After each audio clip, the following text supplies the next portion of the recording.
शिवरात्रि से जुड़ी पौराणिक कथा। आइए जानते हैं शिवरात्रि से जुड़ी पौराणिक कथा और जानते हैं क्यों मनाई जाती है शिवरात्रि।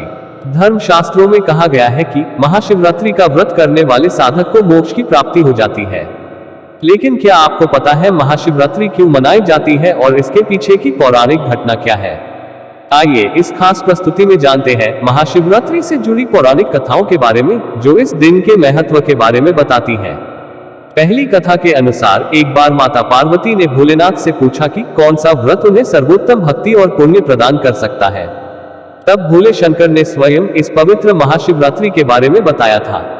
उन्होंने कहा कि फाल्गुन मास में कृष्ण पक्ष की चतुर्दशी की रात मुझे प्रसन्न करती है, इसीलिए कहा जाता है कि महाशिवरात्रि के दिन भगवान शिव को प्रसन्न करना बहुत आसान होता है।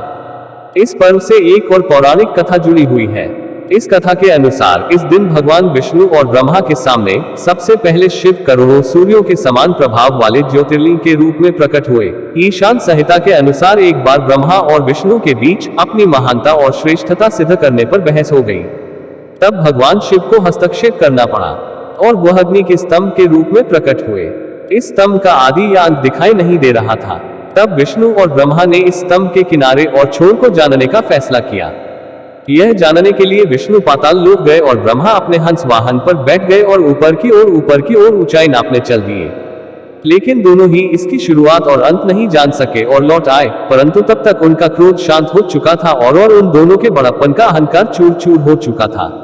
तब शिव प्रकट हुए और सभी चीजों का बहाल किया। ऐसा कहा जाता है कि शिव का यह प्रकटीकरण फाल्गुन कृष्ण चतुर्दशी की रात को हुआ था, इसलिए इस रात को महाशिवरात्रि कहा जाता है। वहीं एक और पौराणिक कथा के अनुसार यह भी कहा जाता है कि मां सती के पुनर्जन्म में जब वह माता पार्वती बनी, तब मां पार्वती शिव जी को पति के रूप में प्राप्त करना चाहती थी और उन्होंने शिव जी को प्रसन्न करने के लिए कई जतन किए थे, लेकिन भोलेनाथ प्रसन्न नहीं हुए। जिसके बाद मां पार्वती ने गौरीकुंड में कठिन साधना की और शिव जी को मोह लिया। जिसके बाद इस दिन शिव जी और मां पार्वती का विवाह हुआ और शिव ने गृहस्थ जीवन में वैराग्य के साथ प्रवेश किया था। और तभी से महाशिवरात्रि के दिन शिव और शक्ति के मिलन के उत्सव के रूप में भक्त उपवास और पूजा करके इस त्योहार को मनाते हैं और शिव और शक्ति का आशीर्वाद लेते हैं। महाशिवरात्रि की एक और पौराणिक कथा के अनुसार समुद्र मंथन के दौरान अमृत और विष दोनों का कलश निकला था। विष का पात्र देखकर देवता और राक्षस दोनों डर गए, क्योंकि यह विष पूरी दुनिया को तबाह कर सकता था। दुनिया को बचाने के लिए देवताओं ने भगवान शिव से मदद मांगी और शिव जी ने सृष्टि को बचाने के लिए पूरा विष स्वयं पी लिया, लेकिन उन्होंने विष को निगला नहीं। विष को गले में ही रोक लिया, जिससे उनके गले का रंग नीला हो गया और शिव जी नीलकंठ कहलाए। ऐसा माना जाता है कि क्योंकि भगवान शिव ने दुनिया की रक्षा की थी, इसलिए आज भी धरतीवासी महाशिवरात्रि का पर्व मनाकर शिव जी के प्रति अपना आभार प्रकट करते हैं।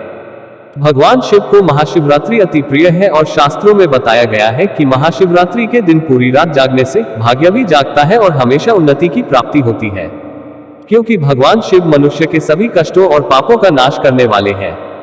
भगवान शिव ही सांसारिक कष्टों से मुक्ति दिला सकते हैं और इसी कारण महाशिवरात्रि पर भगवान शिव की पूजा करने से जाने अनजाने में किए गए पापों की क्षमा और आने वाले महीने में भगवान शिव की कृपा प्राप्त होती है।